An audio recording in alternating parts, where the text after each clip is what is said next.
Listen, people like me, stories like mine, do not usually make it to the United States Senate, but they should. I am the proud granddaughter of a housekeeper, Sarah Daisy, who raised her 3 children in a 1-bedroom apartment. It was her dream to work in government, to help people. That meant to take a typing test. She did not know how to type. She could not afford a typewriter. So she put a white piece of paper on the refrigerator and drew a keyboard on it. Every night she stood in front of that refrigerator and taught herself to type. She took the test, passed it, and got the job she dreamed of. I am her legacy.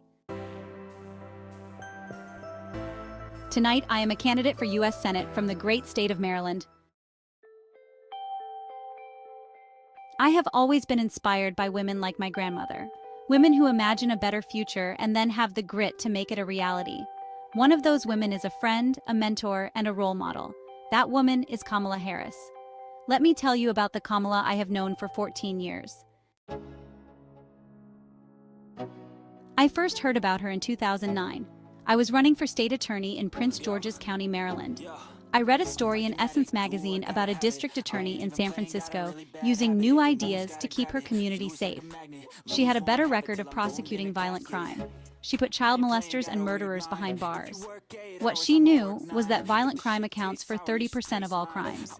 For the 70% that are non-violent, she created a first-of-its-kind program called Back on Track. After serving time and pleading guilty, these low-level offenders would get the job training, GED help, and apprenticeships they needed to find a job. The result? The recidivism rate plummeted. After reading about this super bad district attorney, I talked nonstop about her on the campaign trail. 2 days after I won the election, my phone rings. It is Kamala Harris. She called to congratulate me and asked how she could help. She helped me bring Back on Track to Maryland. Crime went down and economic growth went up. Back on Track is now a national model. Donald Trump says that if Kamala Harris is elected, tough guys will treat her like a play toy. Do you know who else thought that? The drug cartel she busted. The big oil companies she made pay for polluting.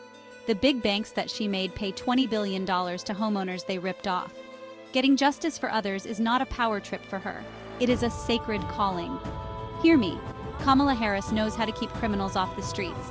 Come November, with your help, she will keep one out of the Oval Office. Ever since Donald Trump wrote down that relisted this Regulus escalator, we as a nation felt trapped.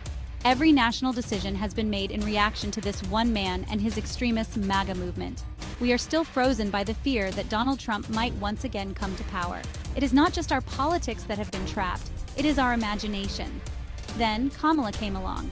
Kamala has reminded us that we do not need to fear anything, not the future, and certainly not that man. This is our moment to leave Donald Trump where he belongs, in America's past. We stand with Kamala Harris because we as a country are not going back. For the ancestors who sat at lunch counters and made sure we all have the right to vote, we are not going back. For the mamas and grandmamas who marched to make sure women could control our own bodies, we are not going back. For the parents who worked in the morning until can't see at night, not so they would have a better future, so their children would have a better life. We are not going back. When facing an obstacle, my father has often said to me, "Your faith is stronger than your fears." Tonight, our faith is stronger than our fears.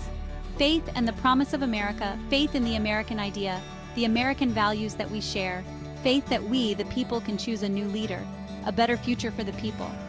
Faith that is as dark as our challenges have felt. It is always darkest before the dawn. We know that we can endure fortnight because joy cometh in the morning. Morning is coming, morning is coming.